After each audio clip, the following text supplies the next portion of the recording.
सर्वांना पाहून मला खूप आनंद झालेला आहे. पिशी मावशी आणि तिची भूतावळ म्हणून पिशी मावशीला आनंद झाला ते वेगळं, पण एवढ्या संख्येने नास्तिक आपण सगळे एकत्र येऊ शकतो हेच खूप महत्त्वाचं आहे, खूप आनंदाचं आहे.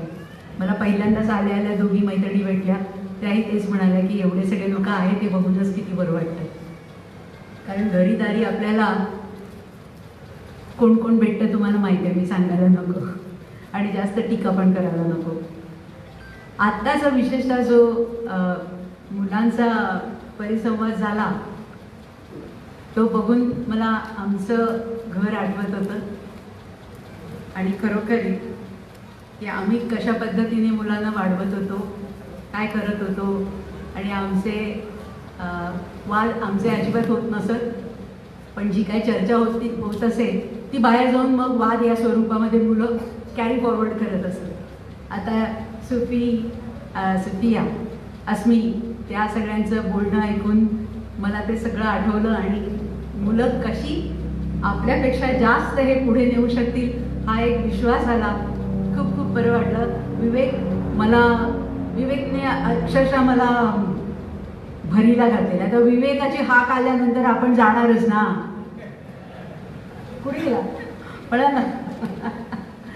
सो विवेकने बराच आग्रह केला, नाही तर खरंच कठीण होतं तसं येणं. शिवाय दुसरी मला एक धास्ती होती की मागच्या काहीतरी रामनवमीला नास्तिक मेळावा आहे म्हणून पुण्यातल्या आपल्या हितचिंतक मंडळींनी तो रद्द करवला होता. त्यातलं अर्ध कारण पिशीमावशी येणार आहे हे पण होतं. आता सुद्धा ही म्हणते ते मी वाचलं नाही, पण काहीतरी ट्रोलिंग झालेलं आहे. स्टुपिड, जाऊ दे, दुर्लक्ष करून सोडून देणं हे जास्त बरं. आता आपण जो परिसंवाद परमेश्वर विषयाकडे वळते, कदाचित तुम्हाला थोडंसं बोर होईल. आत्ताचा हा छानसा परिसंवाद ऐकल्यानंतर बोर होऊ शकतं, त्याबद्दल मी तुम्हाला आधीच क्षमा याचना करून टाकते. तर या लहान मुलांवरती जे संस्कार होत असतात त्यांचं वय संस्कारक्षम मानलं जातं. म्हणजे काय तर आपल्या आजूबाजूच्या समाजात लोकांमध्ये ज्या प्रथा परंपरा पद्धती असतात त्या या लहान मुलांच्या मेंदूमध्ये ठसवायच्या असतात. हा प्रयत्न फक्त शाळांमधून कॉलेजांमधून नंतरची गोष्ट. पहिला कुटुंबातनं, परिवारातनं, परिसरातनं, आसपासचे व्यक्ती, दूरचे नातेवाईक, जवळचे नातेवाईक सगळे मिळून करत असतात. आणि हे काही एकाच धर्मामध्ये नाही. हिंदू धर्म इथे जास्त आहे म्हणून त्यांच्यातच होतं असं नाही.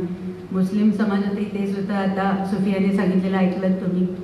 ख्रिस्ती समाजातही तेच होतं, कुठल्याही समाजात होतं, पारसी समाजातही होतं. ज्यू धर्मात तर ते किती अतिरेकाला गेलेले आहेत पाहिलेलं आहे आपण. कोणी थांबवू शकत नाही ते. या संस्कारातून काही गोष्टी निश्चितपणे चांगल्या होतात. समाजात कसं वावरावं ही स्किल्स मुलांना कळतात आणि ती वागण्याचे काही नियम सिव्हिल सोसायटी याच्यासाठी ते उपयोगीही असतात. आणि काही गोष्टी म्हणजे महत्त्वाच्या कळीच्या गोष्टी चुकीच्या घडून येतात आणि या संस्कारातनं अजिबात थांबवल्या जात नाही. त्यातली सगळ्यात महत्त्वाची वाईट गोष्ट कोणती तर विचार करू नकोस, जास्त विचार करू नकोस, जास्त चिकित्सा करू नकोस. बरोबर आहे. हे लहान मुलांना अगदी पहिल्यापासून सांगितलं. मोठ्याने सांगितलेलं ऐकायचं, जास्त बोलू नको, तोंड वर करून बोलू नको, नजर खाली बघून बोल, असं शिकवलेलं गेलेलं मी पाहिलेलं आहे स्वतः. तर हा विषय नुकताच झाला म्हणून सांगते. माझ्या मुलीला गावी गेल्यानंतर आजोबांकडे त्या नवऱ्याच्या आईवडिलांकडे गेल्यानंतर तुला शुभंकरोती कल्याण येत नाही. माझीच मुलगी होती, आगाऊच नंबर 1. ती म्हटली नाही येत. काय आहे त्यात? चांगली कविता आहे का? काय आहे त्यात? मी खूप वाचते, मी खूप पुस्तकं वाचले. तू काय वाचले रे काका? काकाची दांडी गुड. तर या सगळ्या सुसंस्कारगिरी जी चालते आपल्या कुटुंबांमध्ये त्याच्यामध्ये सगळ्यात लक्ष दिलं जातं की मेंदूचं काम आहे ते खाणं पिणं जेवणं धावणं पळणं नाच करणं काही पुस्तकं वाचणं. या फॅकल्टीज चांगल्या व्यवस्थित तयार होतील, शाळेमध्ये वगैरे जाऊन एक डिग्री कमवायची, मग आपल्या पोट भरण्याची तयारी करायची, त्यासाठी सगळं जे काय आवश्यक ते छान प्रकारे केलं जातं, नो प्रॉब्लेम.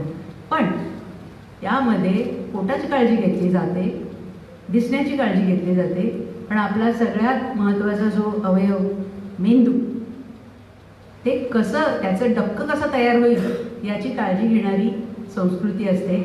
आपलीच फक्त भारतातलीच नव्हे तर जगभरामध्ये ही परिस्थिती आहे. चिकित्सक बुद्धीचा गाभा म्हणजे काय? काय असतो गाभा? तर समोर जी माहिती येते, माहिती म्हणजे ज्ञान नव्हे, माहिती म्हणजे माहिती असते. त्या माहितीची चिरफाड करून त्याची ती वस्तुनिष्ठ माहिती आहे का, योग्य आहे का, खरी आहे का, नटवलेली आहे का की सोलीव आहे, हे सगळं पाहून स्वतःचं मत बनवणं. याचाच अर्थ अनेक गृहीत धरलेल्या गोष्टींना आव्हान देणं, विचारणं, शंका काढणं आणि तुलना करणं, आणि हे सगळं झाल्यानंतर मगच निष्कर्षाप्रत पोहोचणं. आपल्याला कुणीही काहीही सांगितलं तरी आपण हेच विचारायला पाहिजे, पुरावे आहेत? काय पुरावे आहेत? मग सांगणारी कितीही मोठी व्यक्ती असो, आपल्याला आपली चिकित्सक बुद्धी वापरायला लागते, मोठेपणीही. आणि ते वापरत नाही मोठेपणी म्हणून तर ही सगळी दशा झालेली आहे देशाची किंबहुना जगाची. बाबा वाक्यम प्रमाणम महाजनो येन गतः स पंथः, ही एकदम अशी सुभाषित ना फळ्यावर लिहिलेली आहे की नाही शाळेमध्ये आपण. पण संस्कृतमधलं एक कुठलं तरी ते लिहायचं. बाबा वाक्यम प्रमाणम नाही लिहित, त्याला पहिल्यापासून थोडासा दर्प चिकटला होता त्यामुळे ते होत नसे. पण महाजन येणं तसं म्हणजे एकदम छान होते. मोठी लोक ज्या रस्त्याने झाली त्या रस्त्याने आपण चालावं. पण हे असे संस्कार हे शेवटी एक माध्यम आहे समाजाची गडी नीट बसावी याच्यासाठी. पण त्यासाठी ते संस्कार करता करता माहिती, शोध, संशोधन याबाबतचा मुलांचा, विशेषतः माणसांचाही पण मुलं माणसांचा दृष्टिकोन बिघडवण्याचंही काम या संस्कारातून होत असतं, त्या फेकलेल्या वाक्यातूनही होत असतं. मोठ्याने सांगितलेलं ऐकावं असं मुरवणारी तुमची संस्कृती जर टोळीवादी असेल, आता तर तुम्ही आपण बघतो सगळीकडे कशा टोळ्या काम करतात ते, तर मग मोठ्यांना प्रश्न विचारणे कितीही बरोबर असलं तरी ते चुकीचंच मानलं जातं. कशी विचारते ना, कशी सगळं विचारते, काय आहे, गप्पापणे कधी ऐकून घेत नाही. या मुलांना ते नक्की आहे वाक्य कधी ना कधीतरी ऐकायला मिळाली असणार.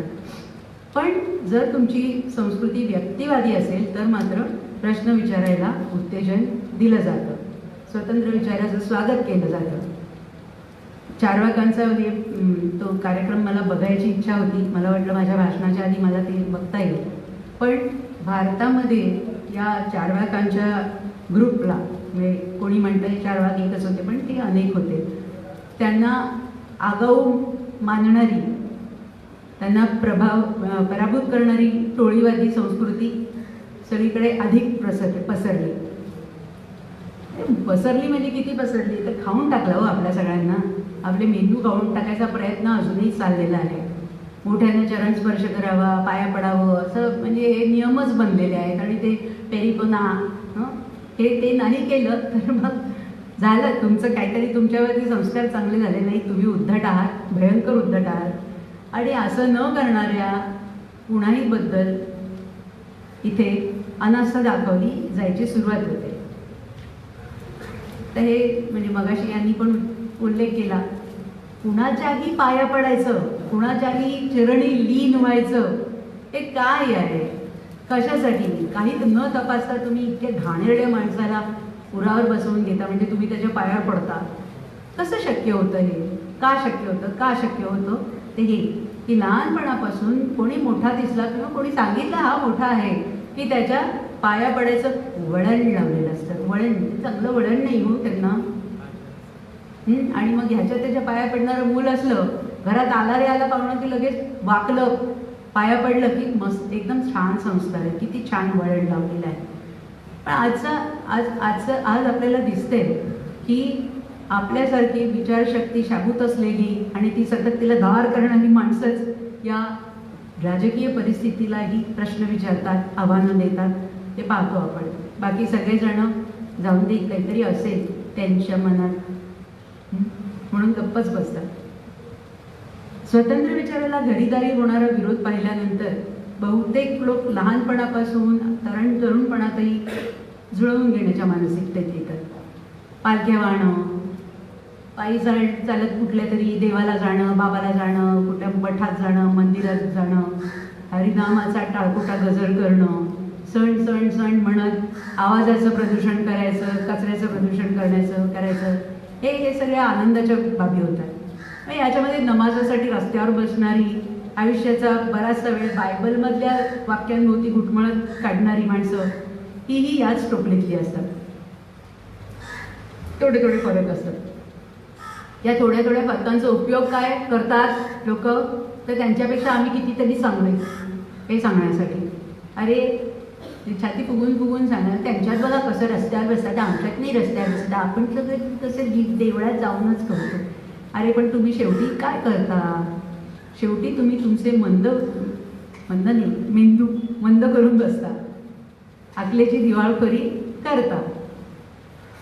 पण प्रथा, परंपरा, जुने उपदेश बाजूला ठेवून स्वतःचं हित आणि समाजाचं हित साधावं, हा खरा धडा या संस्कृतीतून आलेल्या संस्कारातून कधीही मुलांना मिळत नाही.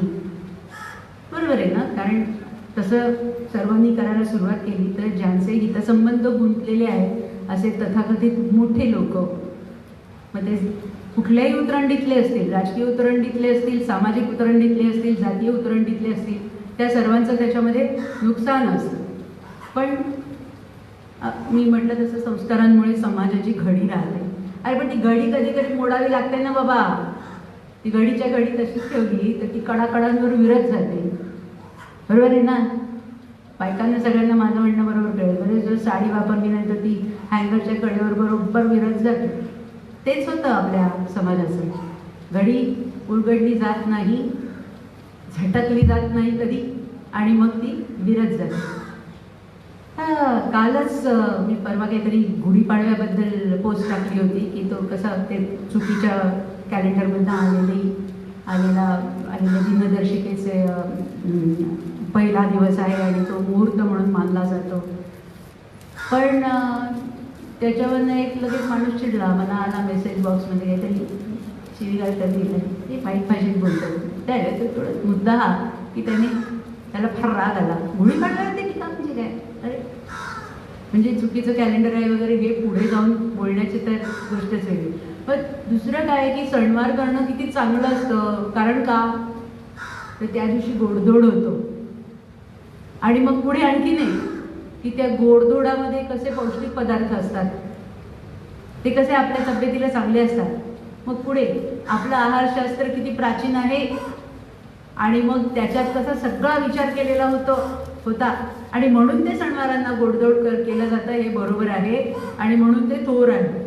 हे असेच कोणीतरी संस्कृतीचे चौकीदार उठून मग हेही सांगायला लागतात आपल्याला की शाकाहार श्रेष्ठ आहे, प्रथिना विधिनाचा काय हे नाही करायचा,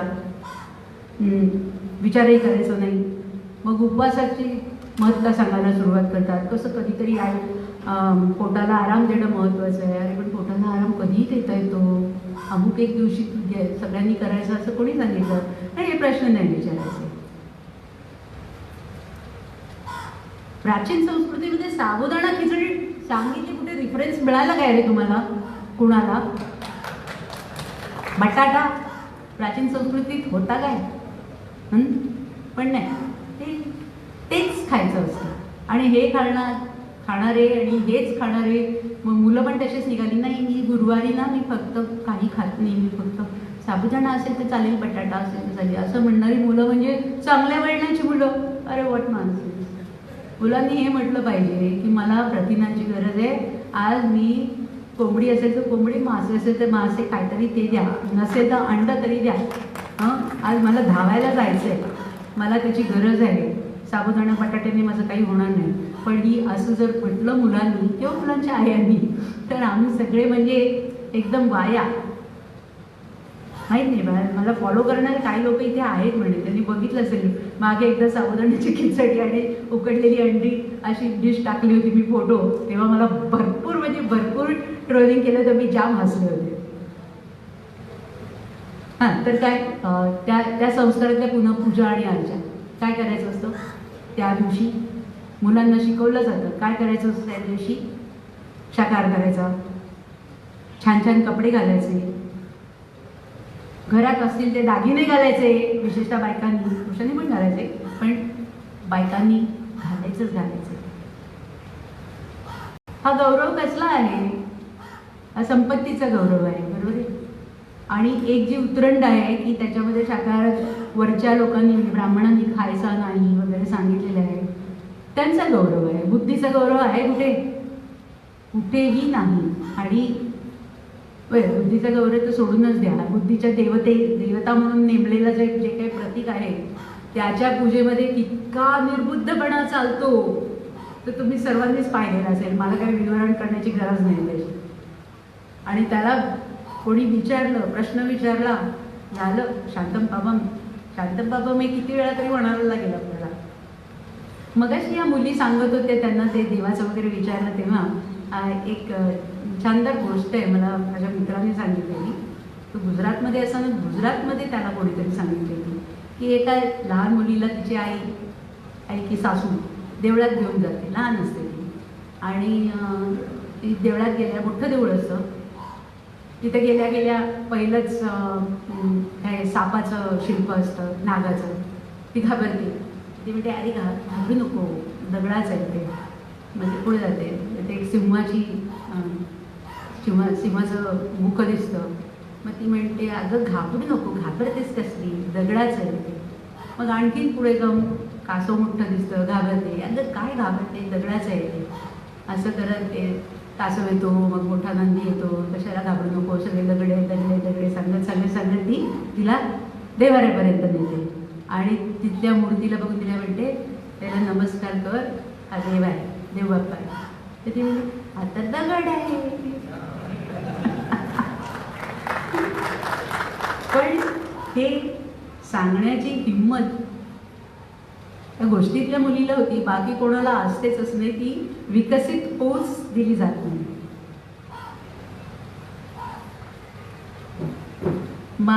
मी लहानपणी देवळात जायचे बरं का, म्हणजे लहानपणी म्हणजे 8वीच्या आधी, कारण मैत्रिणी जायच्या शाळा सुटल्यावर, जवळच होतं गिरगावात, खडकेवाडीतलं गणपती मंदिर, आणि मग आम्ही तिघी चौघी मिळून तिथे जायचो.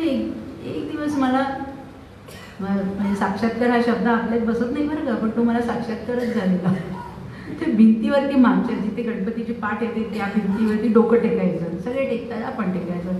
एक दिवस मला वाटतं काय काय कशासाठी आपण इथे घाण सगळेजण डोकं टेकतात, तेलाचा विलाचा तेवढाच भाग असा कळकट चकचकीत झालेला होता, आणि तिथे आपण का डोकं टेकतो? नॉनसेन्स.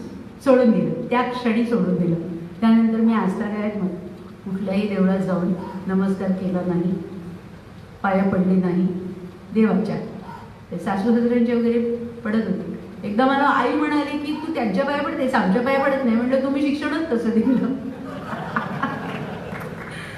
तर हे मगाशी जे चालू होतं तेव्हा मला या सगळ्या गोष्टी आठवत होत्या. तर आपण नास्तिक लोक काय करतो की आपण समजतो की देव नाही, जे काय आहोत ते आपण आणि निसर्ग, हा विचार करणे की आपण नास्तिक. काय वाईट विचार करतो ह्याच्यामध्ये की बाबा आपण आहोत आणि निसर्ग आहे, आता आपण इट इज बी, निसर्गाबरोबर आपण जे काय करायचं ते करू. पण आपल्याला शत्रू मानलं जातं, पाठीवर तरी बोललं जातं. चोरून ऐकलं तर कळेल तुम्हाला तुमच्या पाठी लोक काय बोलतात.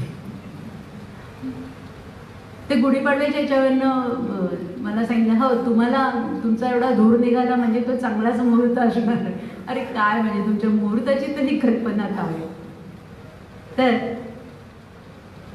अशा प्रकारे जेव्हा मुलांवरती संस्कार केले जातात, प्रश्न विचारू नको, मोठ्यांचे पाय धर, देवाच्या समोर पाया पड, वाक, डोकं टेक, याच्यामध्ये ती मुलं आपली विचारशक्ती हरवायला लागतात. आणि त्यांना हे मुख्य म्हणजे कळतं की विचारशक्ती नाही वापरली तर आपलं जीणं सोपं होतं.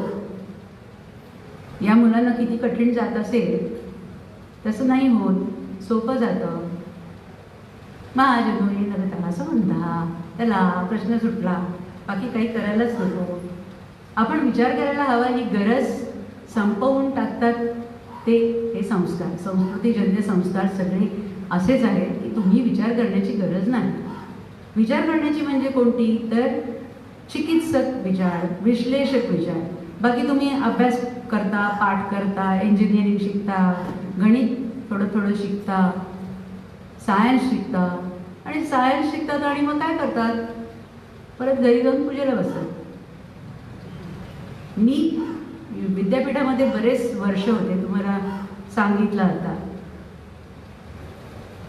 सगळेजण त्या विद्यापीठाच्या जागेचा किंवा त्याच्यामुळे मिळणाऱ्या सन्मानाचा भरपूर उपभोग घ्यायचे. पगारही चांगले होते, नंतर काय पे कमिशन झाली, मग तर फारच वाढली पगार. पण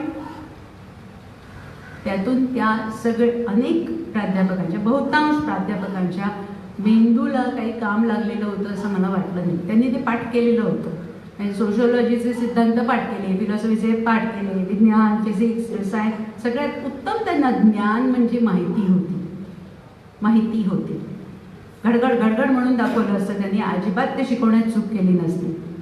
पण पुन्हा तेच की विश्लेषण नाही, प्रश्न विचारणे नाही. मग काय झालं, मी केमिस्ट्री शिकवतो, मग घरी जाऊन पूजा केली तर तुझं काय प्रॉब्लेम आहे, तुला काय प्रॉब्लेम आहे.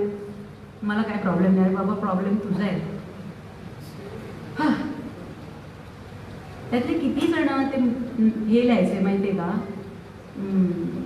वया घेऊन त्याच्यात काहीतरी काहीतरी कुठल्या तरी बाबाचं नाव लिहायचे अक्षरशः, आणि ते गपचूप तिथे ठेवून द्यायचे. लिहून द्यायला की तिथे खाली. अरे काय, आमच्या कुलगुरू होते ते असेच. पहिल्या दिवशी आल्याबरोबर एक भलं मोठं असं मिळालं, फ्लेक्सच्या आकाराचं. ते भगतसिंगांचा फ्लेक्स लावला आहे ना, त्या आकाराचे स्वामी समर्थ होते तिथे आतमध्ये बसलेले. ते झालं. त्यांच्या ज्या काही ट्रॉफीज वगैरे होत्या त्याचं खास त्यांनी कपाट करून घेतलं, छानदार काचाविचांचं, आणि त्याच्यावर पट्टी चिकटवली. काय ते जय जय स्वामी समर्थ, हां स्वामी समर्थ, ही पट्टी चिकटवली भगव्या अक्षरांमध्ये, ट्रान्सपरंट प्लास्टिकवर. डोक्याला ताप नाही द्यायचा. आत्तापर्यंत माझं ह्याच्यामुळे भलं झालेलं आहे. मी कुलगुरू झाल्यानंतर पण हेच करणार. त्यांना कधीही असं वाटलं नाही की आपण कुठल्या जागेवर बसलो आहे. आपली काहीतरी जबाबदारी आहे, बुद्धीच्या दृष्टीने जबाबदारी आहे, विचारशक्तीच्या दृष्टीने जबाबदारी आहे. मग त्यांच्याकडे आलेली मुलं, त्यांचे मेडिकलचे स्टुडंट्स असतील किंवा प्रोफेसर्स असतील, त्यांनाही वाटायचं की अरे वा, आपण पण करायला पाहिजे, म्हणजे कुलगुरू पण खुश होतील. झालं ना, विचारशक्तीची वाट लागली. माझ्याकडे हल्लीच या रोजांच्या दिवसांमध्ये एक माणूस कामाला आलेला, तर तो जेवायला बसला. मी म्हटलं अरे वा, इन दिनों आप खाना खा रहे हो, बहुत अच्छी बात है. म्हणे अरे वो रोज़ा वीज़ा क्या, मैं दिन भर काम करता हूँ, रोज़ा वज़ा रखना सब बैठे बैठे खाने वालों का काम है, मेरा नहीं. मैं बहुत मेहनत करता हूँ, मुझे खाना तो चाहिए ही. मेरा पूरा स्टाफ खाता है, मैंने बोला है सबको. खाली एक पागल है, जाने उसकी मर्जी. असे खूप कमी अपवाद असतात आणि आपल्या संस्कृतीत तर ते फारच कमी सापडतात. हेच खरं म्हणजे आपल्या समाजाचं दुखणं आहे. लहान मुलांपासून आपण जर उपवासाचं महत्त्व सांगायला लागलो तर मग काय राहिलं काय. आपल्या म्हणून मानल्या गेलेल्या समाजाचे रूढ विश्वास भेदून आपली मतं ठरवण्यासाठी प्रत्येकाला स्वतःच्या बुद्धीने विचार करावाच लागतो, त्याच्याप्रमाणे कृती करावीच लागते. कोणी म्हणत नाही की यासोबत आपल्या संस्कृतीतलं चांगलं आहे ते पण टाकून द्या, नाही म्हणत. काय चांगल्या गोष्टी आहेत ते ठेवा ना. फुलांची आरास करायची करा, रांगोळ्या काढायच्या काढा, काय बिघडत नाही कोणाचं. पण अरे ते बाकीच्या गोष्टी तर टाकाल की नाही, त्या पण ते टाकायच्या का का कारण त्या आपल्या संस्कृतीतनं आल्यात म्हणून.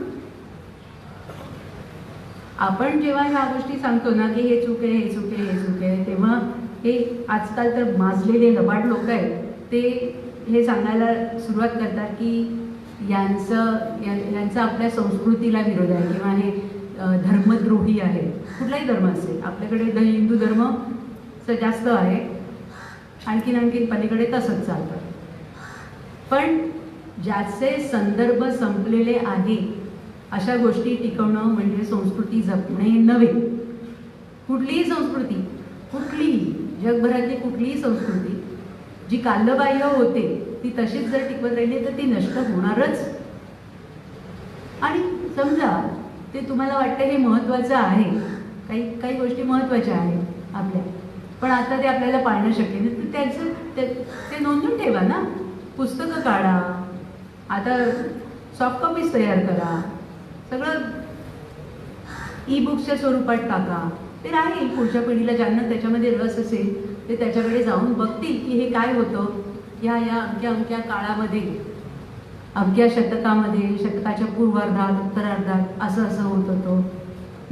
17व्या शतकाच्या अखेरीस काय होत होतं, कसले कवी होते. असं आहे की आपल्या कोणी त्या जात्यावरच्या उभ्या वगैरे ग्रंथ केल्या, संजीवनी ना, तर त्यांनी त्या जात्यावरच्या उभ्या वगैरे सगळ्या ग्रंथबद्ध केल्या. त्या टिकवायला पाहिजे होत्या. कशा?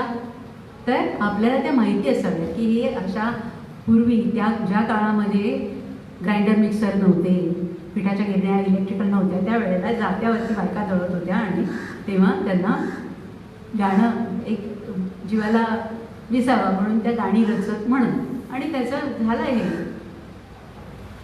नोंदी झाल्या. अतिशय चांगली गोष्ट आहे. आता ती संस्कृती टिकवायची म्हणून तुम्ही मला मिक्सर चालवताना ओवी म्हणायला सांगणार काय? हे म्हणायचा उद्यापासून आपल्याला संस्कृती टिकवायची. म्हणजे इथे म्हटलं कारण इथे मला जरा बायका जास्त दिसले म्हणून, पुरुष नाही करत, संस्कृतीत नसतं ते. हां, तर त्या टिकवायच्या ही चांगलीच गोष्ट आहे,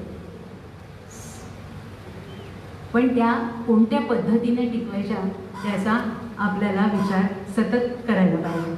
पण आता काय आहे की ही संस्कृती टिकवण्याच्या मार्गामध्ये झाले तयार कोण? तर लबाड संत, लबाड महाराज, लबाड पाठांतरकार. या लोकांचं पाठांतर चांगलं नसतं, अनेक माझंही हल्ली बिघडलं.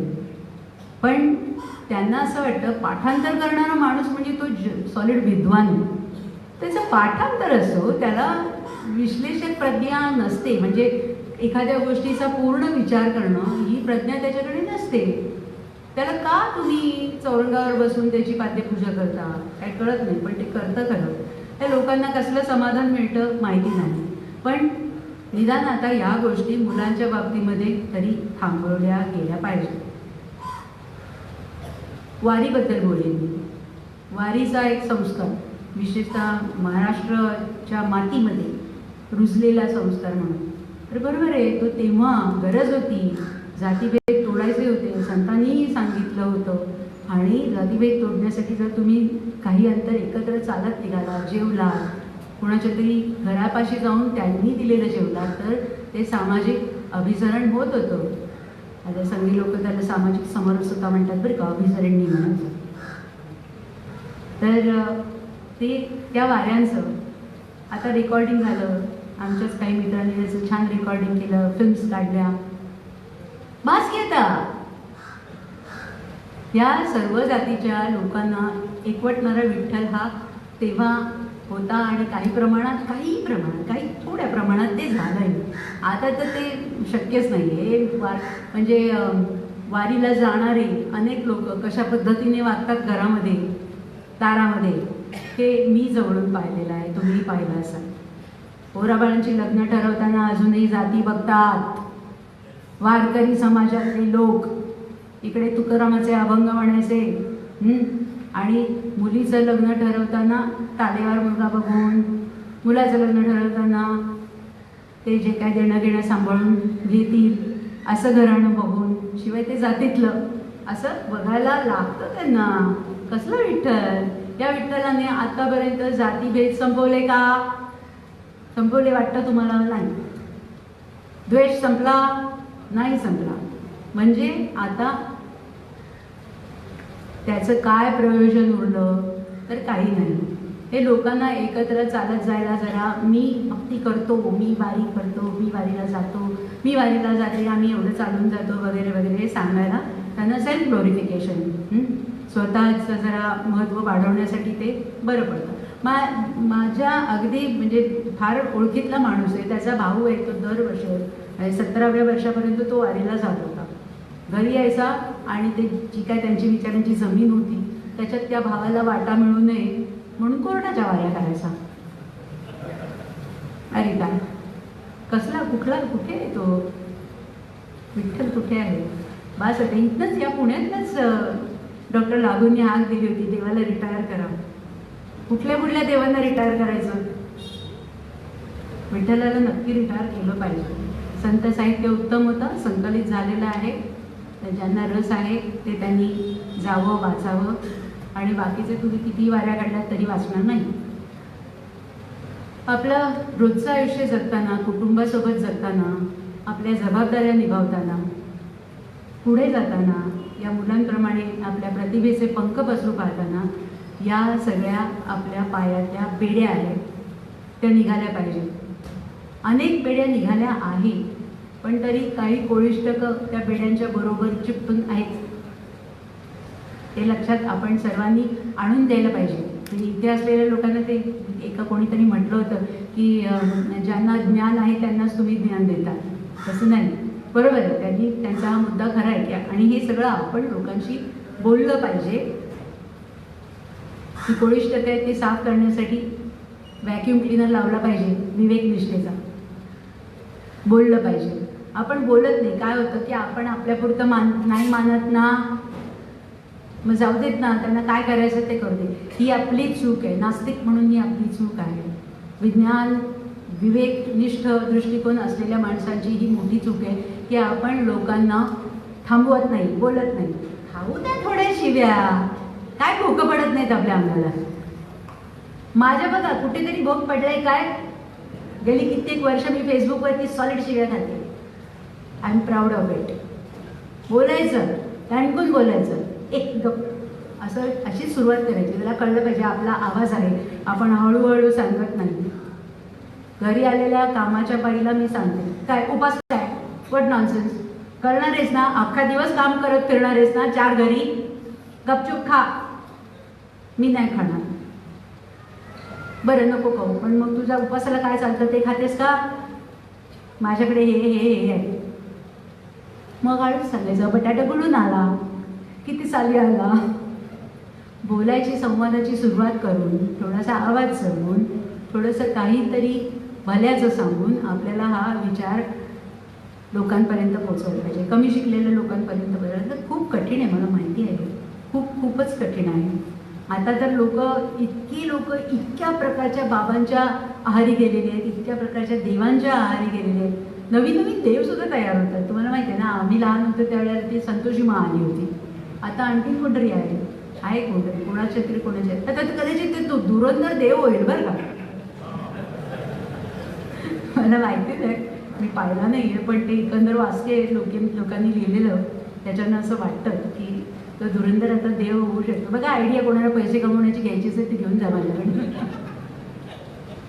म्हणजे मग मुकेश अंबानीने आपल्याला दत्तक घ्यायला नको काय संजय? संजय गेला का सावरकर? आहे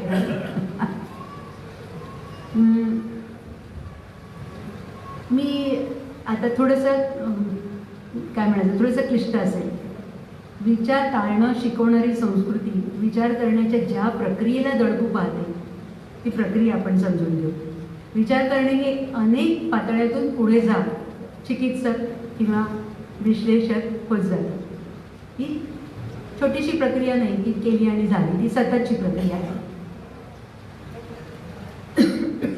निर्भयपणे आपण विचार करत राहिलो तर तो निर्भयपणे विचार करणारा माणूस हा कधी कधी पहिल्यांदा आस्तिक असतो, मग तो थोडा शंकित होतो, मग आणखी पुढे विचार करत राहतो आणि मग तो कधी कधी म्हणतो की नाही नक्की सांगता येत नाही. आता कोणीतरी ॲग्नॉस्टिक शब्द मुलींपैकी वापरला, ते ॲग्नॉस्टिक म्हणाले. अनेक लोक फार अभिमानाने सांगतात की मी ॲग्नॉस्टिक आहे. भीती वाटते घरामध्ये दारामध्ये मी पूर्णपणे नास्तिक आहे असं म्हणण्याची भीती वाटते. डॉक्टर शशिकुमार शित्रे माझे खूप चांगले मित्र होते आणि त्यांना मी विचारलं, म्हटलं तुम्ही पण नास्तिकच ना असणार? तर म्हटले नाही मुग्धाताई, मी ना जरा ॲग्नॉस्टिक आहे. म्हटलं का? कारण आजूबाजूचे सगळे नारळीकर तुमचे सख्खे मित्र ते निरीश्वरवादी आहेत, तुम्ही कसं काय असू शकता? म्हणजे हां तसं नाही, खरं म्हणजे मी निरीश्वरवादीच आहे, पण असं सांगितलं ना की लोकांना राग येतो.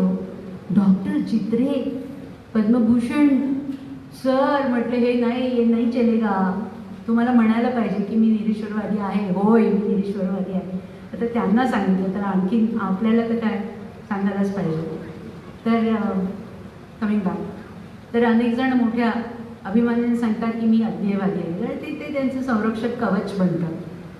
पण असेच अनेक जण तिथेच न थांबता, तो विचार न थांबवता समोरच्या सत्याला भिडत राहतात आणि स्वतःशी कधीतरी आपण निरीश्वरवादी असल्याचं, नास्तिक असल्याचं मान्य करतात, हिंमत दाखवतात. त्यांच्यासमोर संस्कार करणारी, जपणारी, मेंदू न वापरण्याचं ट्रेनिंग देणारी निर्ढावलेली फौज असते. ती त्यांच्याशी भांडू लागते, आपल्याशी भांडू लागते. पण ही माणसं केवळ आस्तिक नास्तिक वादात गुंतून पडत नाही, ती समोरच्या सर्व राजकीय सामाजिक परिस्थितीचं चिकित्सक विश्लेषण करतात, समजून घेतात आणि आपला विचार बरोबर आहे ना, आपण तार्किक चुका तर करत नाही ना, आपली माहिती सत्य आहे ना, त्यात काही फेक घुसलेलं नाही ना, हे सगळं तपासत राहतात. त्यांना कमीपणा वाटत नाही आणि मग ते आपला तो परिपूर्ण विचार पुढे कसा संक्रमित करावा याचा विचार करायला लागतात, कामाला लागतात. आपल्याला आता ते करायचं आहे. दिस इज हाय टाईम. आपण खूप बोललं पाहिजे, जमत असेल तर लिहिलं पाहिजे. सत्य महत्त्वाचं वाटायला पाहिजे सर्व मेंदूंना, पण कसं आहे ना की ती सगळ्यांना नाही पटत.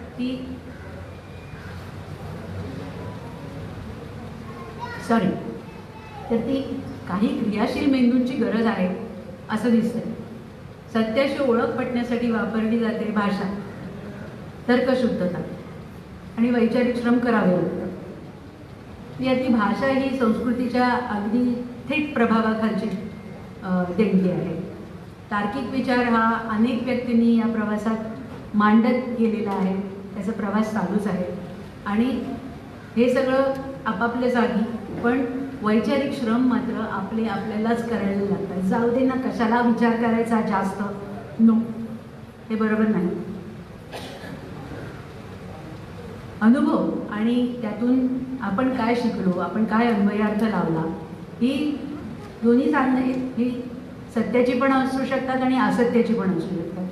काही संस्कृतींमध्ये सत्य म्हणजे फक्त रूढ, परंपरागत, जाणीव किंवा सामूहिक किंवा टोळीची मान्यता म्हणजेच सत्य. ते खरोखर सत्य असेल असे नाही. आणि ज्या संस्कृतीमध्ये अनुभव आणि विश्लेषण यांना महत्त्व दिले जाते, अंतिम सत्य अमुकच असा आग्रह धरला जात नाही. जे काही सांस्कृतिक वातावरण आहे त्याचा परिणाम विचार प्रक्रियावरती होणारच हे गृहीत धरलं जातं आणि जे प्रस्थापित उपदेश सर्वमान्य आहेत ते तपासून पाहण्याची त्यांची क्षमता असते. विरोधी मत पुराव्यानिशी दिलं तरी अनेक ठिकाणी मान्य केलं जात नाही. आपल्या भोवताला तर नाहीच केलं जाते. आता लगेच म्हणजे काही पुराव्यानिशी कोणावर तरी टीका केली की म्हणणार हां तुम्ही त्यांचे कुत्रे आहात, झालं. तर सत्याची ओळख पटण्यासाठी भाषा वापरली जाते हे बरोबर आहे, पण म्हणजेच त्या दृष्टीने भाषेचा वापर करता आला पाहिजे, बोलता आला पाहिजे, लिहिता आलं पाहिजे, वाद करता आला पाहिजे, प्रतिवाद करता आला पाहिजे. जिथे रूढी, परंपरा आणि संस्कृतीतल्या सगळ्या भल्याबुऱ्या गोष्टी शिरोधार्य मांडण्याची पद्धत पडली तिथे भाषा, बोलणे, लिहिणे यातून काहीच करता येत नाही. ज्ञानाची मीमांसा म्हणतात एपिस्टेमॉलॉजी, तीच संस्कृती पराजित करून टाकते आणि मग या ज्ञान, माहिती, ज्ञान नसतंच ते, माहिती त्याची डबकी बनून जाते. आपण आता त्या डबक्यांच्या मालिकेच्या मार्गावर आहोत. आपली संस्कृती, आपला देश, आपला समाज. संस्कृती संबंधी काहीतरी नॅरेटिव्स तयार केलेली असतात, कथनं, की असं की ती आपली अशी आहे, तशी आहे, तशी आहे, असं आहे, तसे असं होतं, तसं होतं. त्याच्यामध्ये आपला इतिहास काय, आपल्या त्याच्यात वावरणारे समाज काय, त्यातल्या माणसांची स्थिती काय, याच्या संबंधी अनेक कथा कहाण्या रचलेल्या असतात, दंतकथा रचलेल्या असतात, ग्रंथ असतात. आपल्याकडे पुराणांची तर भरमार आहे. त्याच्या परिणामासरशी लोक आपली संस्कृती समजून घेत असतात, भूतकाळ समजून घेत असतात, वर्तमानाचा अर्थ लावतात आणि भविष्यासंबंधीची आशा ठेवत जातात. या सगळ्या जुन्या गोष्टींमधल्या बोगसगिरीचा प्रभाव माणसांवरती सतत पडलेलाच असतो आणि ती बोगसगिरी आहे हे त्यांना अनेकदा पटत नाही, कारण ते प्राचीन संस्कृतीतनं आलेलं आहे. प्राचीन संस्कृती म्हणजे कधी कधी फक्त 400-500 वर्ष जुनी सुद्धा असू शकते. म्हणजे जसं म्हटलं तसं साबुदाणा बटाटा तसंच असतं. एक उदाहरण महत्त्वाचं आहे, ते सांगते. 300 रामायणं आहेत, ऐकलं आहे कधी? 300 असं नाही, पण बरीच रामायणं. 300 रामायणास असा एक ग्रंथ A.K. रामानुजन नावाच्या संशोधकाने लिहिला.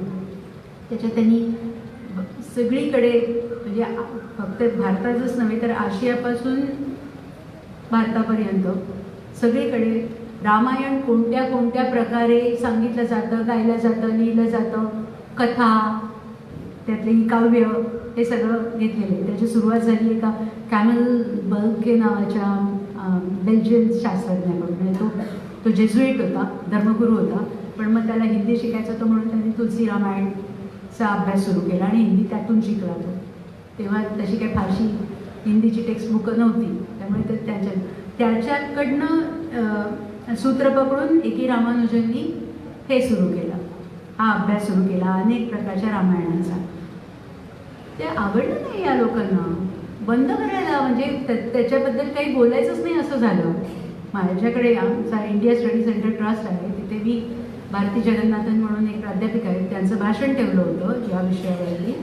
तर ती म्हटलं मला त्याचं स्क्रिप्ट देशील का, किंवा रेकॉर्डिंग आम्ही कोणालाही देऊ शकतो. नको म्हटली, हे मी बोलले तेवढं बास आहे, पण त्याचं रेकॉर्डिंग वगैरे कोणाच्या हाती लागलं तर मला विद्यापीठामध्ये धोका होऊ शकतो, माझ्या नोकरीला. ही परिस्थिती आहे. आणि त्या माणसाने काय सांगितलं की रामायण हे सगळीकडे सारखं नाही, ते खूप वेगळं वेगळं असू शकतं. डोकं वापरलं ना A.K. रामानुजननी, तेच तर नको आहे आपल्याला. पण सध्याच्या प्रचलित किंवा प्रस्थापित राजकारण्यांना एकच राजकारण हवं, एकच रामकारण हवं आहे, एकच राम हवं आहे. आणि त्याचं काय करायचं ते त्यांचं ठरलं होतं, ते करूनही झालं आता. पण त्यांना तो एकच हवा आहे, म्हणून मग बाकीचं सगळं आहे ते धुतकारून टाकायचं. तो पण आपल्या संस्कृतीचाच भाग आहे ना, पण नाही, ते धुतकारून टाकायचं. हे जे मी म्हणते ते डबकं. आपण जेव्हा या गोष्टींना प्रश्न विचारायचं थांबवतो तेव्हा आपण आपल्या संस्कृतीचं डबकं करायची सुरुवात करतो. आपण कुठे काही म्हटलं असं, संस्कृती एवढी प्रचंड आहे, कितीतरी, ही गेल्या 500 वर्षातली गोष्ट नाही, जी गेल्या 2 सहस्त्रकातली, त्याच्या आधीच्या 3 सहस्त्रकातली निश्चितपणे माहितीच आहे. पण आपण फक्त एवढ्या त्या मिलीमीटर 56 मिलीमीटरवरती अडकून पडलेलं असतं. आणि मग असं काही लिहिलं बोललं तर आपल्याला धमकी काय मिळते, तुमचा दाभोळकर करू. दाभोळकरांचं त्यांना एवढंच माहिती असतं की दाभोळकरांना संस्कृती रक्षकांनी ठार मारलं, हे त्यांना सन्मानाची गोष्ट आहे. हे आपण आपल्या मुलांना पण सांगितलं पाहिजे ना, आणि आजूबाजूच्या लोकांना पण सांगितलं पाहिजे. जुनाट संस्कृतीच्या गौरवीकरणामध्ये त्यांचा हितसंबंध गुंतलेला आहे, कारण त्याच्यामुळेच फक्त सत्य म्हणजेच असत्य हे त्यांना सांगता येतं, त्याच्या बळावरती धमक्या देता येतात.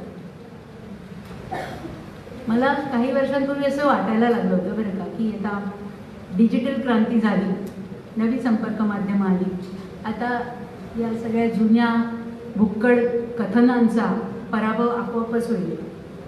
हे आवडत होते मी, अजिबात पराभव झालेला नाही, उलट आपलाच पराभव जास्त व्हायला लागला. कारण ह्या तंत्रज्ञानाचा वापर करून हेच लोक वाटेल ते खोटं नाटं अधिक प्रभावीपणे पसरवायला लागले. हे पाहतो आपण आजूबाजूला धुरंधर. जे आपल्याला मला वाटलं होतं की विचार न करण्याचे जे संस्कार होते ते तंत्रज्ञानामुळे आपोआप दूर होते, पण नाही, आता त्याचा वापर करून अधिकाधिक लोकांना ते खिलवण्यात येते आणि लोकांचे तोंड उडी टाकून बसलेलेच असतात. काही खायला घाला, वाटेल ते खायला घाला, ते तयार असतात. कुठल्याही स्वामीच्या मागे जायला, कुठल्याही कॅप्टनच्या मागे जायला, कशाच्याही मागे जायला. एक आणखी एक गंमत, हे संस्कृतीच्या नावाने मॉरिशस या देशामध्ये खूप भारतीय आहेत, मूळ भारतीय. ते तिथे बिचारे मजूर म्हणून गेले होते. अगदी जेवणावरती त्यांना तेव्हा राबवून घेतलं होतं. आता त्यांची परिस्थिती खूप सुधारलेली आहे, सुखी आहे. आता त्यांना स्वप्न पडायला लागली आपल्या संस्कृतीची मुळं शोधून काढण्याची. ते बरेच जण इथल्या लोकांना तिथे बोलवतात, त्या समजून घेतात आणि मग इथे येतात आणि मग सत्यसाईला जातात आणि दुसरे आणखी कोण जे बाबा आहेत त्यांच्याकडे जातात, मठांमध्ये जातात, देवळांमध्ये जातात. आपले इथे अशा प्रकारचा धंदा करणारे लोक जे आहेत, संस्कृती रक्षक आणि ज्यांना संस्कृतीची माहिती आहे असे लोक, ते फार खुश असतात. एक ट्रिप पदरात पडते त्यांच्या खर्चाने आणि मग आपल्याला हवं ते थापा तिथे मारून टाकायच्या.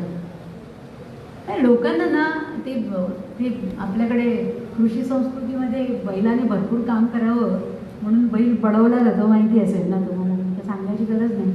तसं आपल्याकडे मेंदू बडवून घ्यायची मस्त सोय झालेली आहे आणि मेंदू एकदा बडवला गेला की मग काय तुम्ही काय वाटेल ते करा, आमची कामं करा, बस. ही अवस्था आता सध्या आहे आणि मेंदू बडवल्या जाण्याची प्रक्रिया ही या संस्कारातून सुरू होते. मी अगदी स्पष्टपणे काही आडपडदा न ठेवता बोलू इच्छिते. त्याच्यात शाळेतली सुरुवात कशाने होते? पहिलीच्या पुस्तकामध्ये आम्हाला तरी कविता असायची, आता तर बदलले माहिती नाही, आय होप. देवा तुझे किती सुंदर आकाश. चूक आहे ना बाबा, पूर्णपणे चूक आहे. जग कुठल्या कुठे गेलं नाहीये, ऐकता आकाशच नाहीये. तो आपल्याला जे दिसतं तो भ्रम आहे आणि तो प्रकाशामुळे झालेला भ्रम आहे. ते असा काही पडदा नाही टाळून बसवलेला, तेव्हा तुझे किती सुंदर आकाश आहे. पण नाही, ते अजून ती कविता असणार. माहिती आहे कोणाला पहिलीच्या पुस्तकात आहे? नाही आहे, अजूनही आहे. नो, काहीच प्रगती केलेली नाही. बरं, ती कविता काय अशी तोड पण नाही आहे, काय फार सुंदर आहे कविता. ते एक व्हायचं. मग बुद्धीची देवता सरस्वती म्हणून तिची परत काय करायची? सरस्वती हे प्रतीक समजून नाही घ्यायचं, तिची पूजा करायची, तिची मूर्ती बसवायची, तिला साडी नेसवायची, तिला ती फुलं घालायची. मग आणखीन अक्षरांची आपण महत्त्व जाणलं पाहिजे म्हणून काय करायचं? पाटीची पूजा करायची. पाटी आता असते का? पाटी असते आता? एक बाळा बरेशा, अजून तुम्हाला शाळेत पाटी आहे? नसेल बहुतेक, नाही, बुकच आहे. हां, मग आता बुकची पूजा असेल बहुतेक, आय डोंट नो. पण ते आम्हाला ते असं असायचं की सरस्वती पूजा करायची, पाटी पूजा करायची. विचारशक्ती विकसित करत असल्याचा सुंदरसा देखावा उभा करायचा. पाहुणे आले की त्यांच्या हस्ते दीपक प्रज्वलन करतात. अरे ते तुम्ही दीप प्रज्वलन केलं नाही, आता कसे दिवे लावणार मी? हां, तर ते दीप प्रज्वलन करायचं. ते मगाशी तुम्हाला सांगितलं कुलगुरूंचं, स्वामी समर्थ जयजय. पण आता पहा की वृत्तपत्रे आपली ही रोजचं राशी भविष्य छापल्याशिवाय अजूनही राहत नाही. एक अपवाद असेल, एखादा अपवाद असेल कदाचित, टेलिग्राफमध्ये मला वाटत नाही छापत. बाकी सगळेजण राशी भविष्य छापतात. आपल्याकडच्या तर एका थोर दिवट्या संपादकांनी वृत्तपत्राच्या नावात रोज मी वेगळा गणपतीचा फोटो टाकणार म्हणून सुरुवात केली. काय काय प्रतिभा! आहा. तर असे आहे की हे सगळं चाललेलं असताना बोला चिकित्सक विचारशक्तीच्या नावाने हरी विठ्ठल, श्री अडाणदेव तुकाराम. हे कशाला जाऊ दे, हे तर चिल्लर आहे. इस्रो सारख्या वैज्ञानिक संस्थेचे करते धरते पाहिलं असेल तुम्ही, पूजापाठ करतात. यंत्रांची अनेक फार अद्ययावत मोठमोठी यंत्र बसवताना लोक त्याची पूजा करतात. मग कॉम्प्युटरवरती काम करणारे लोक, त्यांचा स्क्रीन सेवर येतो, कॉम्प्युटर ऑन केला, कुठला तरी नागडा बाबा बसलेला असतो किंवा कुठला तरी देव असतो, झालं. एक कॉम्प्युटरची लावली वाट. एक आणखी गंमत झाली या पूजांवरनं. महाग्रेप्स माहिती आहे ना, महाराष्ट्र ग्रेप्स कंपनी, त्यांना पहिल्यांदाच ऑर्डर मिळाली ब्रिटनला हे पाठवण्याची, ग्रेप्स पाठवण्याची. एक कंटेनर भरून ग्रेप्स पाठवायचे, द्राक्ष पाठवायचे, AC कंटेनर. तर काही दिवसांमध्ये पोचणार होतं तिथे. सगळ्यांना खूप आनंद झाला की पहिल्यांदा आपली द्राक्ष साता समुद्रापार चाललेली आहे कंटेनर, एवढ्या मोठ्या प्रमाणात. मला कंटेनर भरला, कंटेनर भरून झाला. आता तो सील करण्याच्या आधी म्हणजे पूजा करूया, नारळ फोडला तिथेच आतमध्ये, नारळ फोडला. मग ते काय आणखीन हळद कुंकू फुलं सगळं सागर संगीत ते व्हायचं. नमस्कार अडाणदेव हरी विठ्ठल झालं. आणि गेला तो तिथे कंटेनर, रिजेक्ट. दुसऱ्या दिवशी निरोप आला, कंटेनर रिजेक्ट झाला. एवढी चांगल्यातली चांगली द्राक्ष पाठवली, एवढी पाठवली, का रिजेक्ट झाला, का रिजेक्ट झाला. म्हटलं हो, तुमच्या कंटेनरमध्ये सगळ्या बुरशीच्या माळा लागलेल्या आहेत. ती बुरशी कुठनं आली, कोणी टाकली? नारळाचं पाणी, त्याचं थोडंसं सांडलेलं खोबरं, ती फुलं, याच्यावर पुढच्या 7-8 दिवसामध्ये बुरशी हळूहळू वाढत गेली. आणि मग त्यांना एवढं साखरेने समृद्ध असं द्राक्षाचं पीक मिळालं. त्याच्यावरती ती पोसत गेली आणि जवळजवळ अर्धा कंटेनरमधली द्राक्ष बुरशीने भरून गेलेली होती. रिजेक्ट नाही करणार तर काय, सगळी द्राक्ष समुद्र देवाला अर्पण. कोणतीही छोटी मोठी कृती करताना विचार करावाच लागतो. पण आपल्या संस्कृतीची, आईवडिलांनी केलेल्या संस्कारांची, समाजातल्या पद्धतीची कोणत्याही प्रकारे चिकित्सा, टीका, परीक्षण, परिशीलन वगैरे करायचं नाही, हेच महत्त्वाचं मानलं जाऊ लागलं. आता आणखीन याच्या पुढे विचारशक्तीचा ऱ्हास काय किती होईल मला माहिती नाही. अजून काही ऱ्हास शक्य आहे का? आय होप नॉट, पण होऊ शकतो. याच्याही पलीकडे आणखीन ऱ्हास होऊ शकतो. पण म्हटलं तसं काही वर्षांपूर्वी मला वाटलं होतं हे आता इथे थांबेल, तर कुठलं काय, ते आणखीन भरभरून वाढायला लागलं. आता आपला हा जो मेळावा बघून मी म्हटलं आनंद झाला. आपली जबाबदारी काय आहे, तर आपण आपली चिकित्सक वृत्ती या सगळ्याच्या समोर टिकवून ठेवायची आहे. आपल्या भूमिका पण आपण तपासून पाहाव्यात मध्ये मध्ये. नेमकं आपण काय बोलतो आहे, काय बोलायला हवं. आपण फक्त हिंदू समुदायातनंच मैत्री करतो आहोत का? आपण फक्त मुस्लिम समुदायातच मैत्री करतो आहोत का? आपण फक्त ख्रिस्ती समुदायातच करतो आहोत का?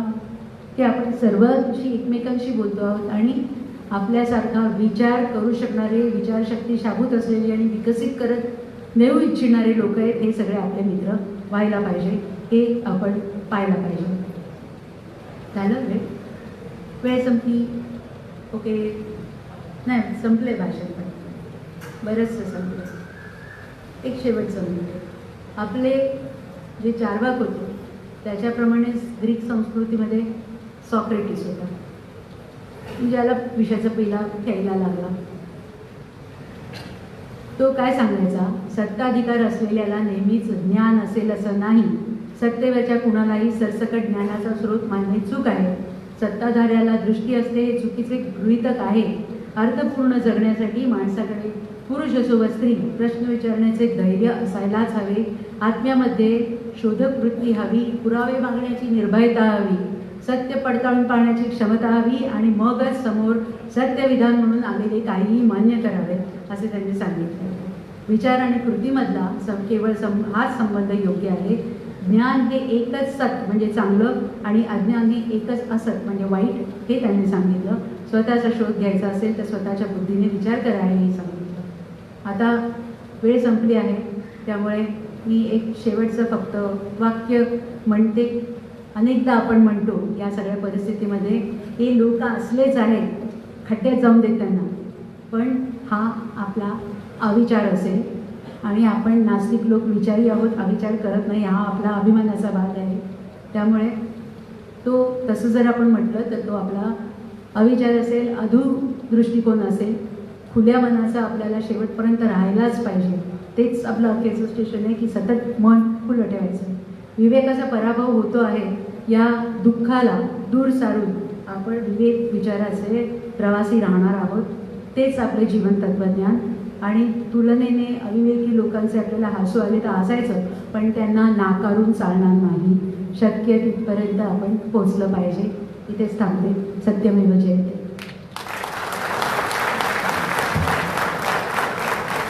सॉरी.